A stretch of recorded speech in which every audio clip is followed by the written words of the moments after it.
Just waiting. Yes, we are live. We are live now. Okay. Just 1 minute. Let me get my.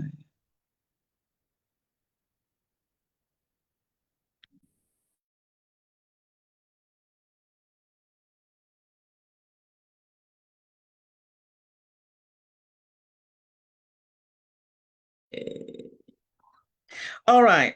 So my name is Aino Awana. I'm a science teacher and trainer for over 20 years in the classroom, working with educators across the UK and Africa. I'm so excited today to, host this live. In the next 60 minutes, you'll see how AI can save your time, spark creativity, and still keep you in control as professionals.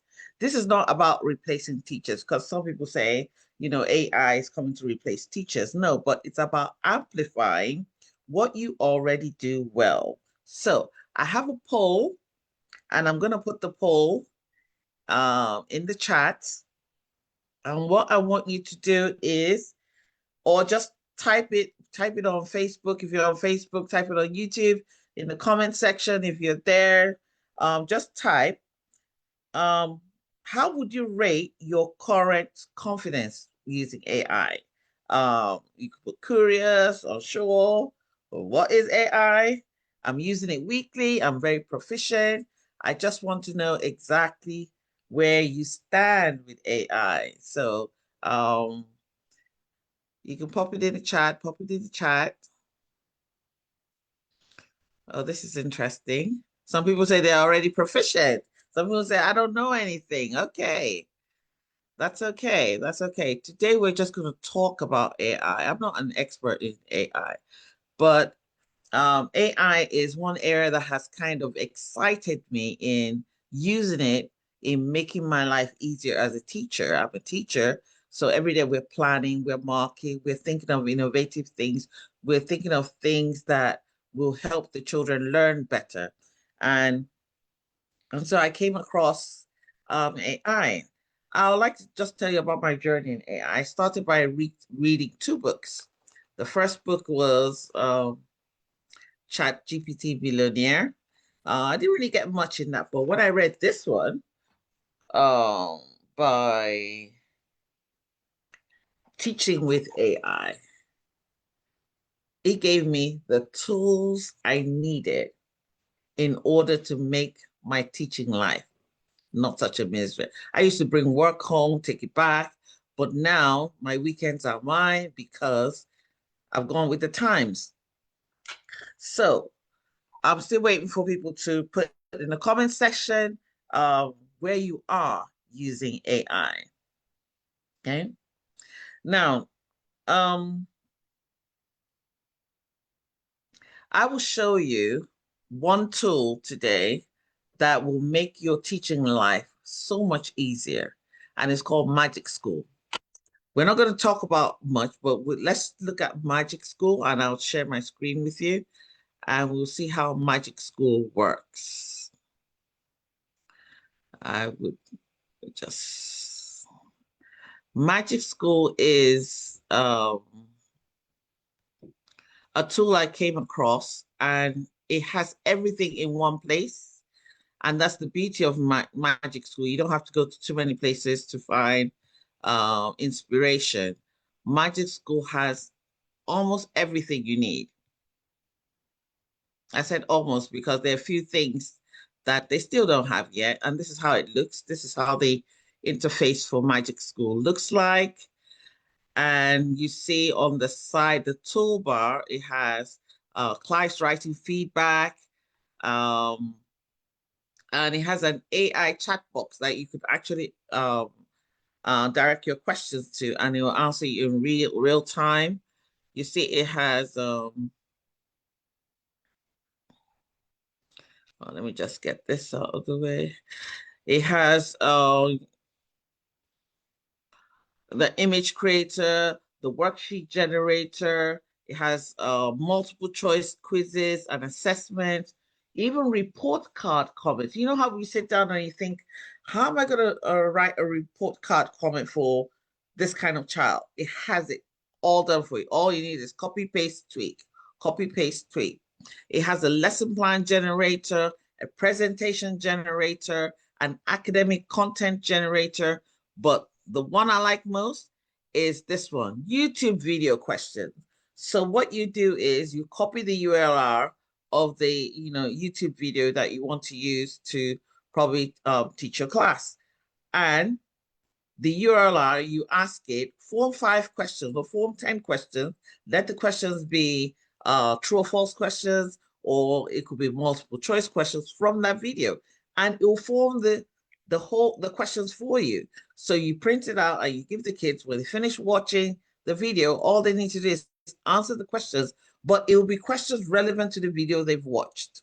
Okay. So instead of you watching the video and forming your own question, AI does it for you. How brilliant is that? And it's called Magic School. Okay. But if you want to get the full package, you have to pay for it, but you could explore the free package, and what it could do. And if it's something that suits you, why not? Okay. I'm just giving people a few minutes to just go to Magic School, magicschool.ai, and have a look around and let me know what you feel about Magic School. It even has something you can use to play games with the children if you want to play games. If you want to write letters of recommendation, we're going into the season where our older students will soon leave, and now we'll request for letters of recommendation. They have all sorts of templates for that, and it's free. It's still in the free package. You have the math story word problems. You know how our kids are with math stories, especially in the primary school.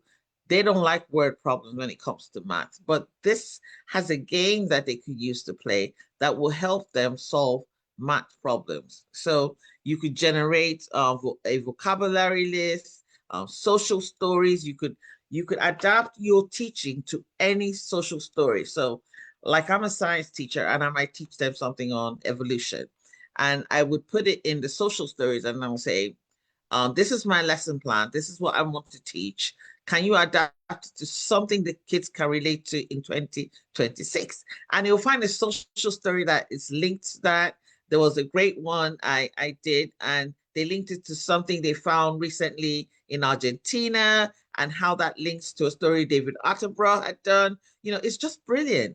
You don't have to sit down and, work yourself uh, overly to get these materials. These materials are already there for you. Okay. I'm just checking to see how we're doing. Yes. Okay. All right. So that is Magic School. That is Magic School. Then another one that I'll like to introduce you people to is the famous ChatGPT. When ChatGPT came out, people only used to use it like a search tool, just picking up something and searching and asking questions. But I found a better way you could use ChatGPT. You could even use ChatGPT in your business. You can use ChatGPT in as a teacher, as an educator. So, but you have to personalize ChatGPT. You have to train it to think like you, to speak like you, to write like you. And you can only do that by, putting your lesson plans in and say, ChatGPT, this is how I like to teach. Can you create a tone for me or a profile for me based on my writings?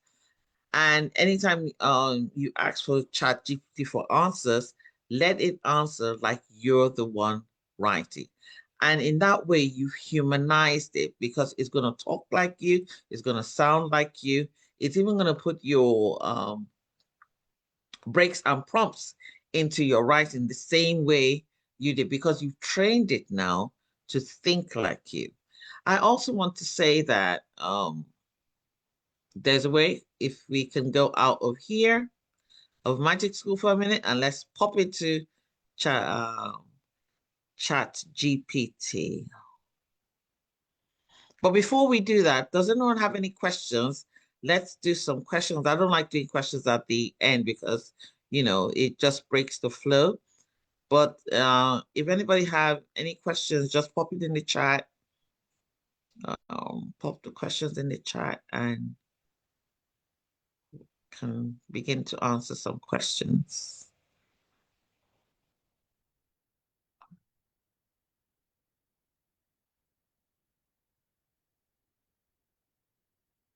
Yes, can we have some questions? Okay. Is somebody typing a question? Okay, someone's typing a question. Will AI replace teachers in the future? AI will not replace teachers in the future. This is my thoughts. Um, for you to be able to use AI, there has to be a human element that programs AI to do something. But what will replace teachers in the future are teachers or educators that are not proficient in AI. Remember, we're in the intelligence age, just like we're in the computer age. There was a time you couldn't get a job if you weren't computer literate. Now, I think the way we're going in this era, there's no going back on this AI thing. So we need to jump on the train now that it's early, learn it, and put it into our work so that your teaching becomes more innovative. The time you spend planning will be reduced. I don't think the human element would leave, but what is going to happen is that we're going to need teachers who are proficient in AI. Just like they're proficient in computer skills, you'll have to be proficient in using AI effectively. Next question, please.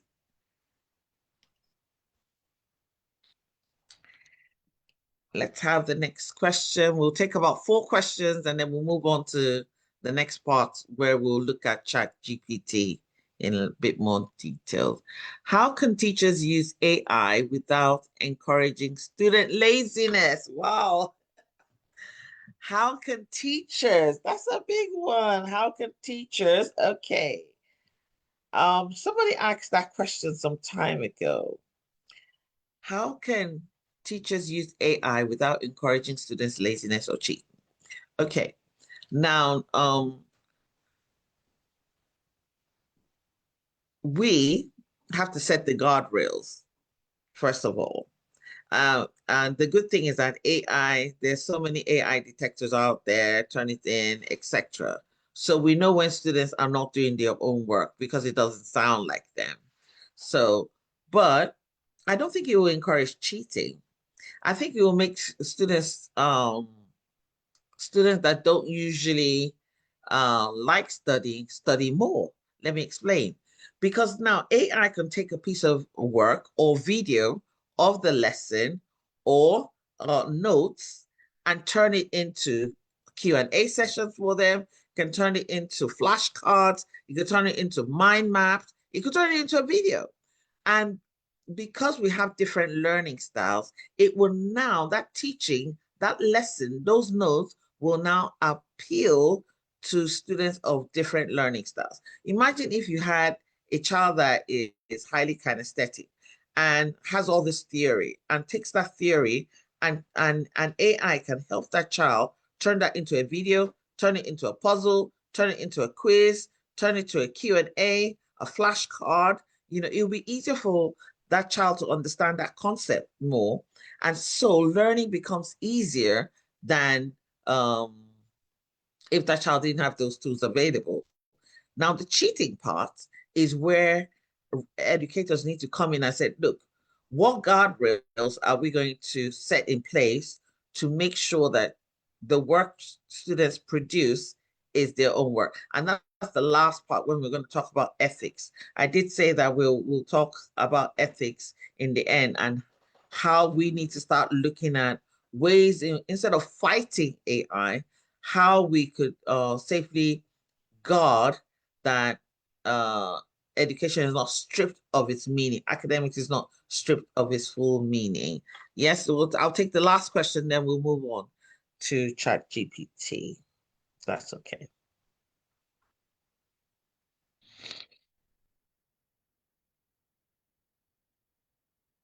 What are practical classroom ready ways I can use AI starting tomorrow? Starting tomorrow, I want you to go to magicschool.com/AI. That is a practice. Just go to Magic School. Don't go anywhere else. Just go to Magic School, register, use the free tool, and play around. Magic School has everything you would need. You don't even need to be proficient in AI. It's so simple, and I think it was created by an American because it's tailored to their school system. But the good thing is, if you're here in the UK and when you want to ask it specific questions, like I use it for my A-level classes, I would tell them the exam board I want them to design the questions to reflect. So I'll tell them I want AQA A-level biology specification, this, that. Use that in formulating my worksheet questions. And it does that. So you could tailor it to GCSE, to SATs, to IB, to whatever exam board you're using to teach and tell it to tailor the question to it. Otherwise, it's going to tailor it to the American version of, their high school curriculum. So it has the ability to tap into the network to get um, your curriculum or your exam board on board. So that's one tool you can use tomorrow. So as you're planning for Monday, just go to Magic School, type the topic you want, and tell it what you want it to do. I want it to produce flashcards on this topic. But you need to be specific. That's why I said that AI will not easily replace teachers because AI only acts on what we call prompts. Artificial intelligence only acts on prompts. So you have to be specific as to what you want. You have to tell it on the exam board, you have to tell it the subject, you have to tell it the number of questions it should provide, the kind of questions. Is it the fill-in gaps? Is it the true false questions? Is it the mind map question? Or is it an open-ended question? You could even go further to say, create a mark scheme for these questions. And those mark schemes should be 2 markers or 3 markers or long answer questions, 6 marks, or whatever you want it to be, or don't prepare a mark scheme at all, you know. And that's why I said you have to put the correct prompts in to get there. So garbage in, garbage out. What you give into the AI system is what it will bring out for you. If you want, and the good another thing I've noticed about it is apart from prompting it, it can go from nursery school all the way up to doctorate degrees. You could use AI anywhere. You could use AI in your business. AI now can act as agents, you know.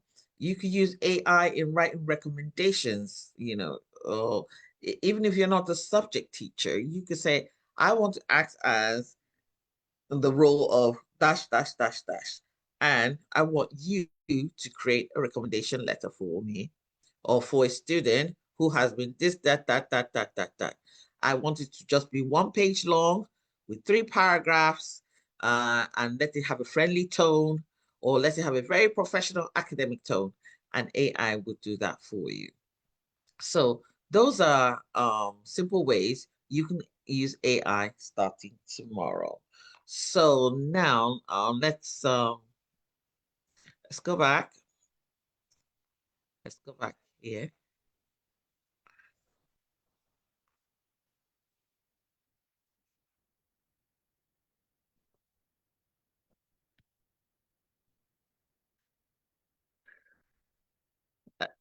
Okay. The next thing is Chat GPT, and that's the one and the reason why I chose Chat GPT today is most people have heard of Chat GPT because it was one of the very early.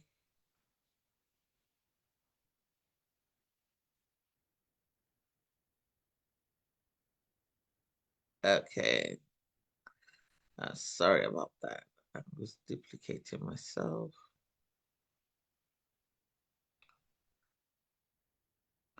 I will share my screen with you so I can show you exactly what it does.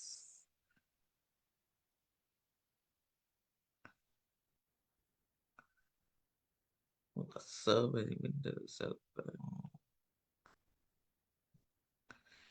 Okay.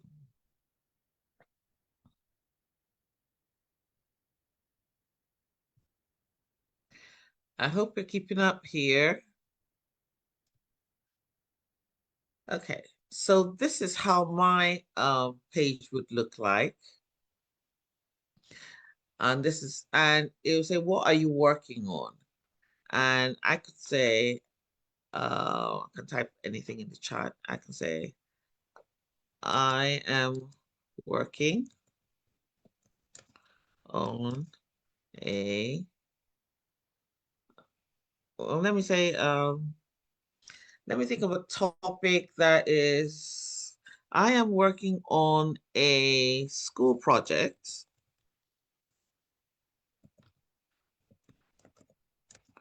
that is sustainable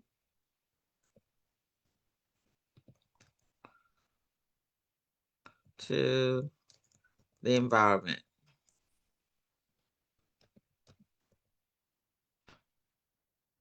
For, remember I told you the prompt is everything. So for year 8 students, for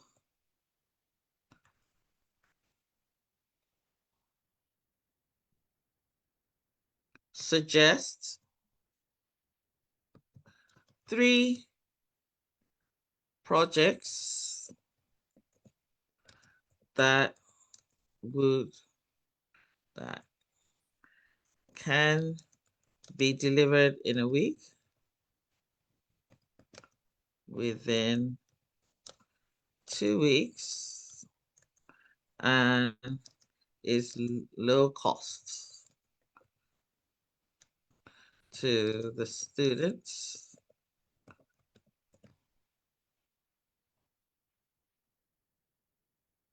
Give clear criteria on what should be expected as a good project. Okay. You see now I've given it a prompt. It's very detailed, you know, and we'll see what it gives us.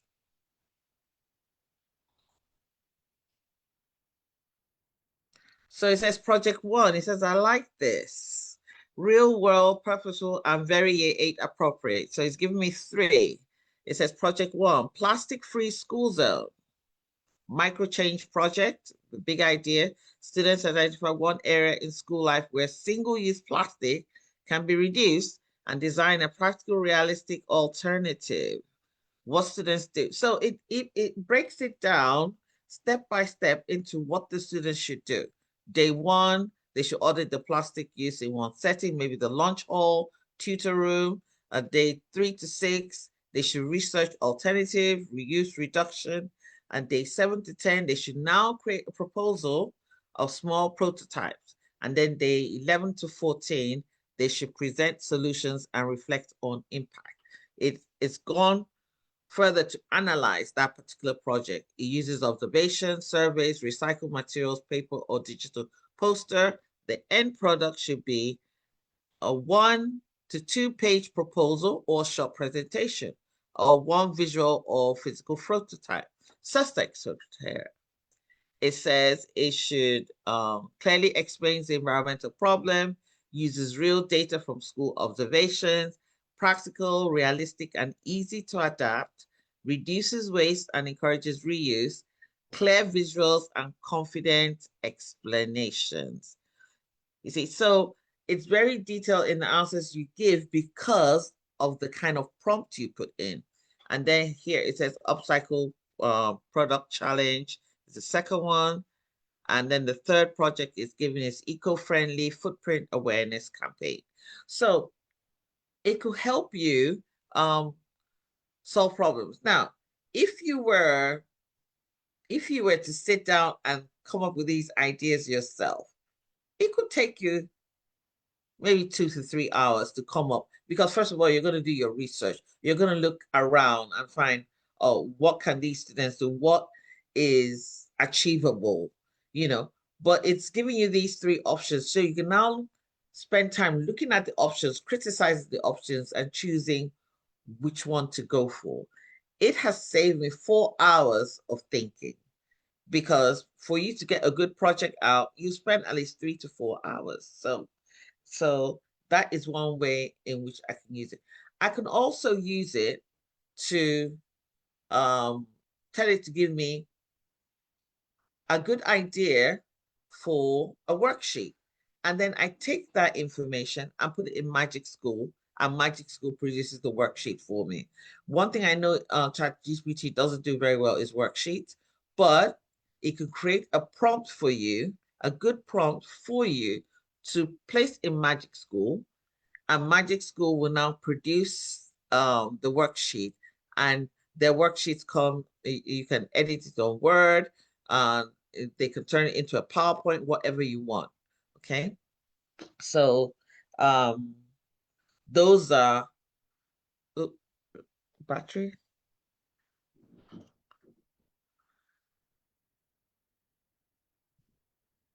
Okay.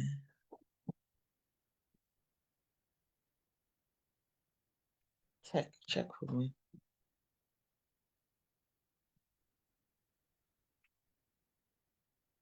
There. Okay. All right. I'm gonna stop sharing that. Let's get back. So yes, questions. Can we have some more questions before we get into talking about um major shifts? Because there are a few um major shifts.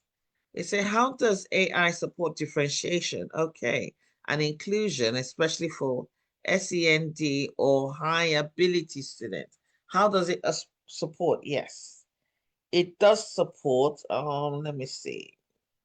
I've used it. I'm just looking at a few things. I've used it in that regard. Okay, you could use it in this way. You could type in this prompt, rewrite this explanation at 3 reading levels, or suggest scaffolded questions for mixed ability learners. Or you could say, rewrite this explanation at a high ability for my gifted learners, and AI will rewrite that question. So you could just have one question in mind, and AI can write it to 3 different abilities for you. So you're not thinking about, is that? And then you could also go further, say, rewrite these explanations or these questions using 4 reading levels, using Bloom's taxonomy.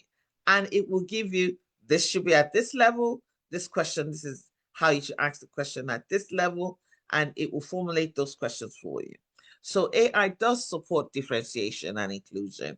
Okay, it could tailor the question down to, so you have a question in mind, it could tailor it down to the reading level, it could tailor it down to the ability level, it could tailor it to reflect Bloom's, so your Bloom's taxonomy, where it's just understanding, explaining, creating, etc.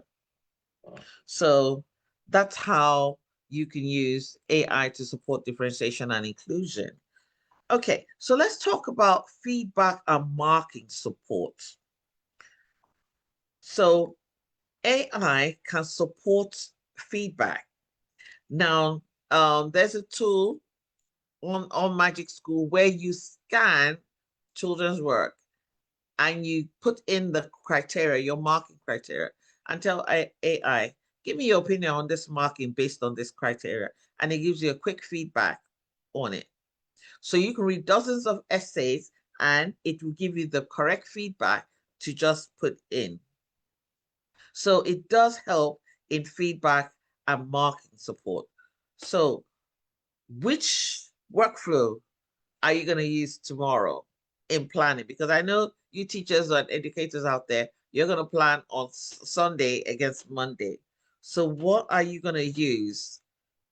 And the answer is Magic School.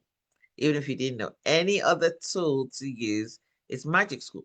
But if you're a college and university educator, the one I would recommend is Perplexity. Perplexity is more research based. It gives you references. It digs deeper to give you more, I would say, meat in your answers. So if you're in higher education or maybe for A levels, yes, you can use Perplexity. Perplexity does the same thing ChatGPT would do, but Perplexity can also turn uh, the information you give it into a worksheet. It could turn it into a PowerPoint. Okay.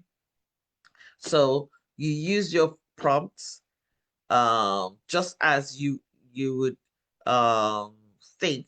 But I often use Perplexity as a sparring partner, so I'll put an idea in and say, use your head as maybe a biology specialist and give me your opinion about that.